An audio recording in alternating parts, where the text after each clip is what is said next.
Forget everything you think you know about ancient European warfare. What if I told you the legendary Vikings faced an opponent as fierce, strategic, and utterly brutal as themselves, centuries before their longships even touched distant shores? We're about to unearth the truth of the Celts, a forgotten Iron Age superpower, and their epic, often overlooked clashes with the Norsemen for the soul of the North. This isn't just a raid. This is a collision of worlds. To understand this fight, we have to rewind. Long before the Vikings were even a whisper in history, the Celts were the undisputed heavyweights of Europe. We aren't talking about a single nation or an empire like Rome. The Celts were a massive cultural tapestry, a federation of fright, if you will. From the Hallstatt culture in Central Europe to the Latin styles that followed, they were united by three things: a shared artistic style, a linguistic root, and absolute mastery of iron. They were the first in Northern Europe to truly industrialize ironworking. This gave them better swords, better plows, and a population boom. They were terrifying warriors who fought naked or died in blue woad, screaming like banshees to shatter enemy morale. They even collected heads as trophies, believing the soul resided in the skull. This is where our stage is set, the edges of the world. While Europe fell to Rome, the Celts in the British Isles held the line. They built hill forts, created complex laws, and fought each other constantly. They were battle-hardened and ready, but they had no idea what was coming from the north. Meanwhile, across the North Sea, a different beast was waking up: Scandinavia. Why did the Vikings suddenly explode onto the scene? It wasn't just wanderlust, it was likely survival. Historians point to the Fimbulwinter, a massive volcanic winter around 536 AD that decimated crops and populations in Scandinavia. This scarcity forged a culture of desperate competition.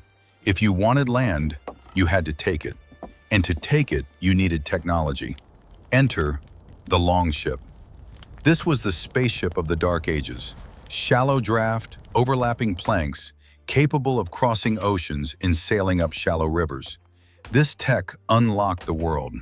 By the late 8th century, young Norsemen were looking for wealth, glory, and new lands. They looked west, and the first thing they saw wasn't an empty beach. It was the rich, green, cattle-filled lands of the Celts. Before we witness the impact of these two worlds colliding, if you're enjoying this deep dive into the Iron Age, consider joining our shield wall by hitting that subscribe button. It helps us keep the fires lit and brings more history to your feed. Now, let's watch the sparks fly. The popular story is that Vikings showed up, raided a monastery, and left. But the reality of the Celt-Viking War was a centuries-long grind. First came the shock, the first raids on Iona and Lambay Island. The Celts, used to ritualize cattle raiding, were unprepared for the total war tactics of the Norse. The Vikings didn't care about sacred ground. They saw undefended gold banks. But remember, the Celts were Iron Age survivors. They adapted fast. In Ireland, the High Kings didn't just roll over, they started fighting back. They built their own fleets. They used the Vikings' own tactics against them. The Vikings realized they couldn't just raid, they had to settle. They founded Dublin, Wexford, and Waterford. But here is the twist. They didn't replace the Celts, they became them. We see the rise of the Norse-Gaels. In the Hebrides and Isle of Man, the cultures fused. You had warriors with Viking names like Ivar fighting for Celtic kings, praying to both Thor and Christ depending on the weather. Celtic influence provided the land, the women, and the fostering traditions. Norse influence provided the ships, the axes, and the trade networks. It all comes to a head in 1014 AD, the Battle of Clontarf. This is often sold as the Irish driving the Vikings out. It wasn't that simple. It was a civil war where Vikings fought on both sides. It was a bloodbath. The High King Brian Boru won the battle but lost his life. The Viking power in Ireland was broken, but their DNA remained. They weren't expelled, they were absorbed. The fierce independence of the Celt merged with the explorative spirit of the Viking.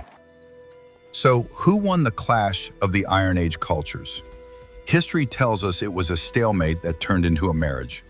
The famous Gallo-Glass mercenaries, the elite bodyguards of Irish kings for centuries, were direct descendants of these Norse-Gael unions. The clans of the Scottish Highlands, many trace their lineage back to Viking warlords who married Celtic princesses. The Vikings didn't destroy the Celtic world, they sharpened it. They took an ancient, mystical Iron Age culture and gave it the wings of the dragon ships. In that combination, it survived everything history threw at it. If you want to know more about the specific weapons these two titans used to tear each other apart, check out this video right here. And as always, history is written by the victors, but it's remembered by us. See you in the next one.